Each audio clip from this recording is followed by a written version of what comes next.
dame tu cosita, dame tu cosita, ay, dame tu cosita, dame tu cosita, ay. Apa motivasimu sehingga sampai 3 istri? Enggak Kurang ada. puas sama satu atau apa? Enggak. Jadi awal itu saya bilang kepada istri pertama dulu. Ya. Ketika minta izin itu, saya bilang bahwa saya cinta kamu, saya ingin kamu jadi istri di dunia dan di akhirat gitu, Pak. Oke. Di Islam itu ketika kita masuk ke surga pasti akan disediakan bidadari kan? Bidadari. Bidadari. Oke. Itu jumlahnya lebih dari 1. Jadi saya bilang ke istri, iya lalu kenapa? Gimana kalau saya nikah lagi sekarang? Istri saya diam. Ginilah, lebih baik kita bertengkar sekarang daripada nanti bertengkar di akhirat. Saya gitu. Karena di akhirat itu kita harusnya sudah senang-senang, semua sudah ada di situ kan? Ya. Kita di situ sudah bahagia, tapi masih mau bertengkar gara-gara poligami besok di akhirat. Ya. Jadi saya sudah poligami di sini. Ketika nanti saya dengan istri itu masuk ke surga, dapat bidadari lagi, itu sudah biasa. Di surga dulu, di dunia sudah pernah begitu kan? Jadi sebenarnya wanita ini nggak dipoligami di dunia ini, di akhirat pun mereka akan dipoligami, ya kan? Nih ibu-ibu harus tahu nih, walaupun istri suami anda di dunia nggak mempoligami anti, di surga nanti andai kata dia penduduk surga, dia akan poligami anti. Ya, bahkan Allah dalam beberapa riwayat disebutkan sebagai penduduk surga, istrinya dalam surga berapa? 70 orang dari bidadari selain istrinya. Masya Allah. Di dunia baru ngomong mau nikah aja udah lempar piring, udah terbang piring dari dapur. Ya, di surga nanti suami anti punya bidadari 70 orang bidadari. Kalau gitu Ustaz nggak maulah masuk surga, di dunia poligami, di akhirat pun nggak masuk, di surga pun poligami. Ya, terserah kalau nggak mau masuk surga berarti masuk neraka, ya kan? Dalam sebagian hadis Nabi menyebutkan ada di antara penduduk surga Allah berikan 70 bidadari yang apabila betis mereka saking putihnya, apabila ditampakkan ke dunia bisa menerangkan seluruh dunia yang gelap. Ya. Ini 70 bidadari selain istrinya yang ada di dunia, andai kata istrinya juga penduduk surga. Jadi di sini ada hiburan buat bapak-bapak yang ngebet poligami tapi belum bisa poligami.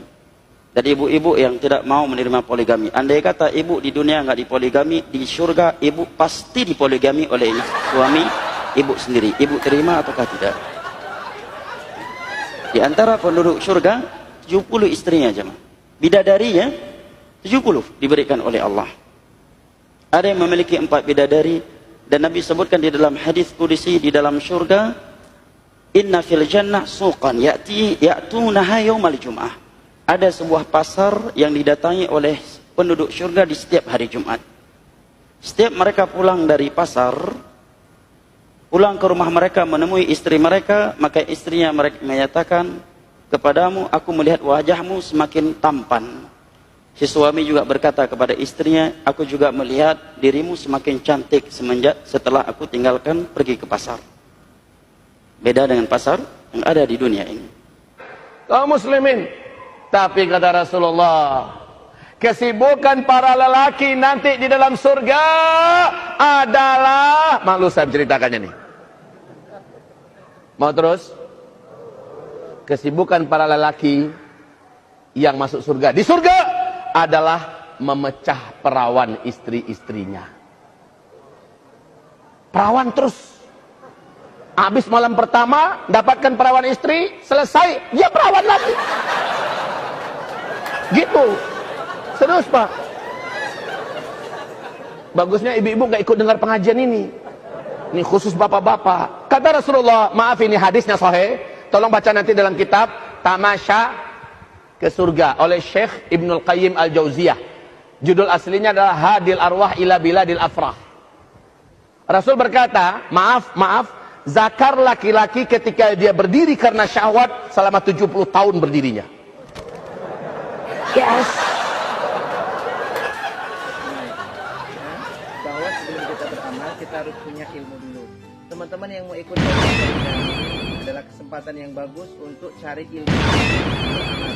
Nah, oleh karena itu, sudah kita buka pendaftarannya buat teman-teman yang mau ikutan. Salah satu nikmat yang ada dalam surga adalah pesta seks. Pesta seks. Minta maaf, karena inilah yang kita tahan-tahan di dunia.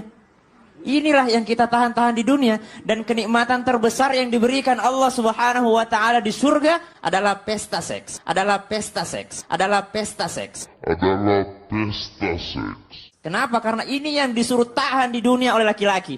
Laki-laki disuruh menahannya, lagi musim panas gitu ya. Gitu kan, perempuan ini kuat sebenarnya. Saya tidak setuju kalau dibilang perempuan lemah. Laki-laki kalau naik pesawat itu pakai jaket. Perempuan kalau naik pesawat itu pakai tank top. Masya Allah kuatnya. Masya Allah kuatnya. Kalau lagi dingin mereka pakai pakaian seksi. Masya Allah, kita ini pakai jaket, pakai apa segala macam, mereka ini kuat. Nah, ini yang kita disuruh sama Rasulullah, disuruh sama agama untuk menundukkan pandangan di dunia. Kenapa disuruh menundukkan pandangan di dunia? Kenapa Allah siapkan seks di surga? Karena inilah yang selama di dunia kita tahan. Dame tu cosita, dame tu cosita, ay.